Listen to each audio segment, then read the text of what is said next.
I've been thinking a little bit about praise and blame lately. And so when Venerable Tarper read the quote from Reflections on Emptiness this morning at our stand-up meeting, the one quote that she said caught my attention. It goes like this. When anyone praised the Buddha, he said, praise simply rises, remains, and then passes. When anyone criticized him, the Buddha said, criticism simply arises, remains, and then passes.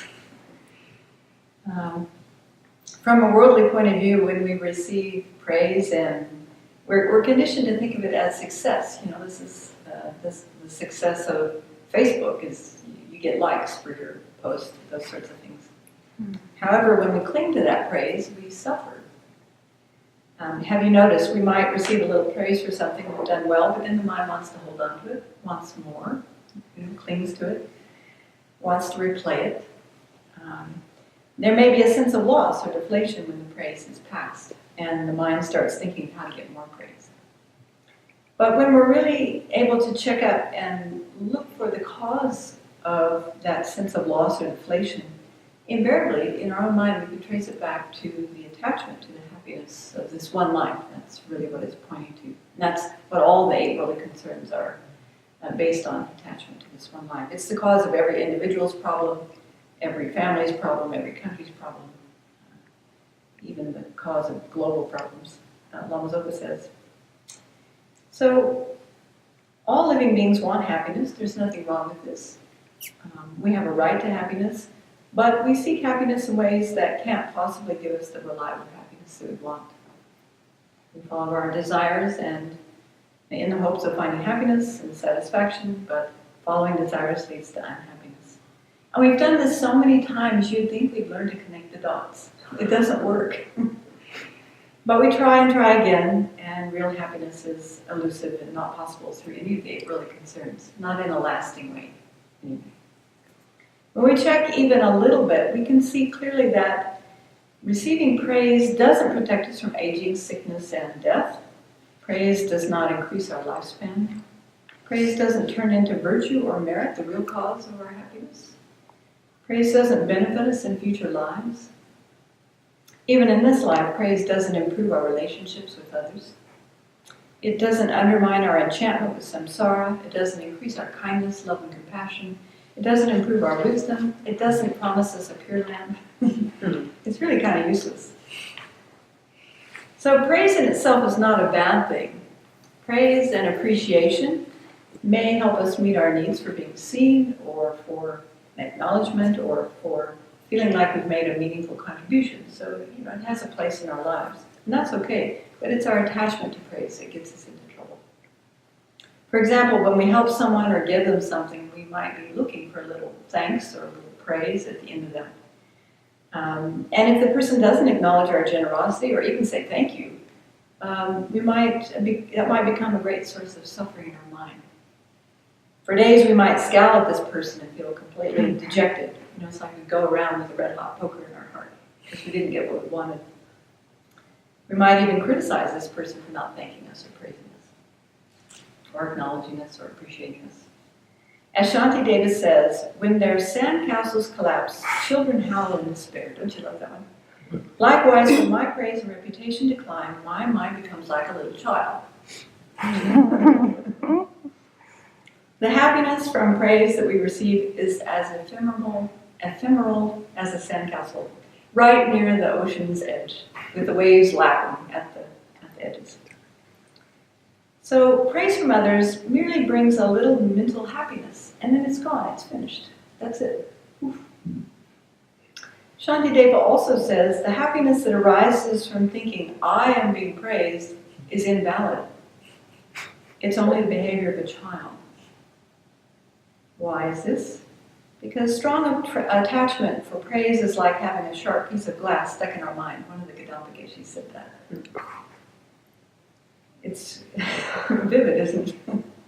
Expecting praise makes us susceptible to disappointment and leads to suffering. The happiness from praise seems permanent in our mind, but inevitably there's a moment coming when that praise finishes and the happiness will cease.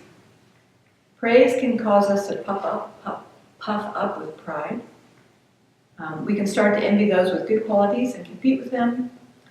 It can also lead to fear of criticism. So meanwhile, all this attachment distracts us from gathering virtue, which is, again, the real cause of happiness. And all of these actions that we do in pursuit of praise plant seeds for future rebirths in samsara in our mind.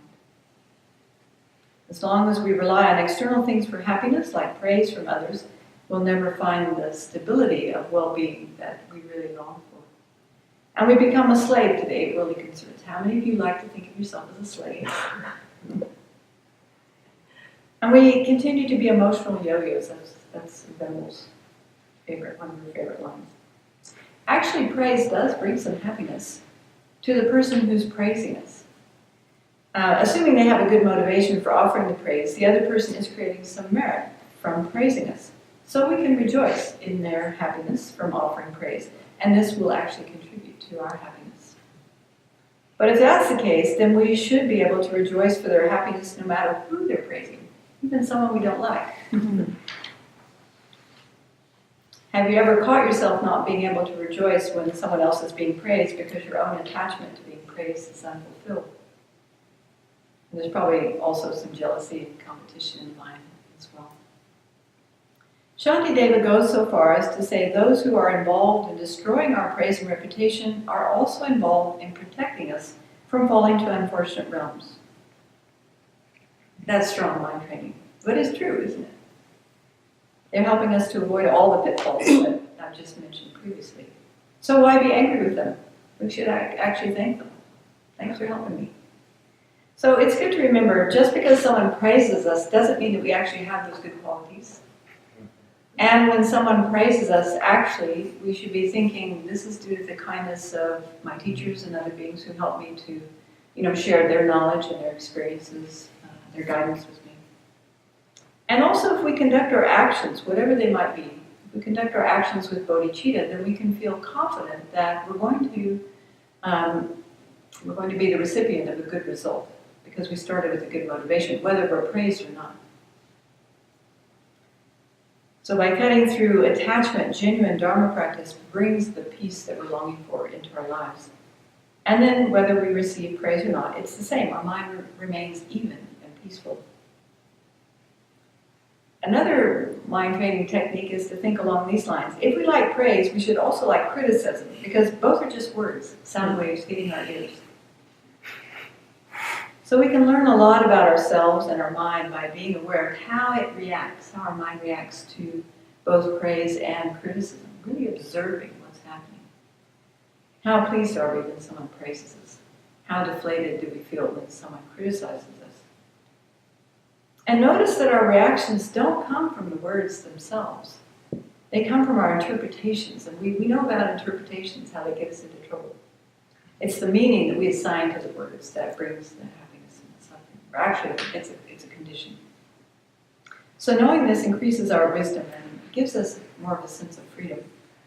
Like the Buddha said, praise simply arises, remains, and then passes. And when anyone criticized him, the Buddha said, criticism simply arises, remains, and then passes. And that's quite a practice. That's worth remembering.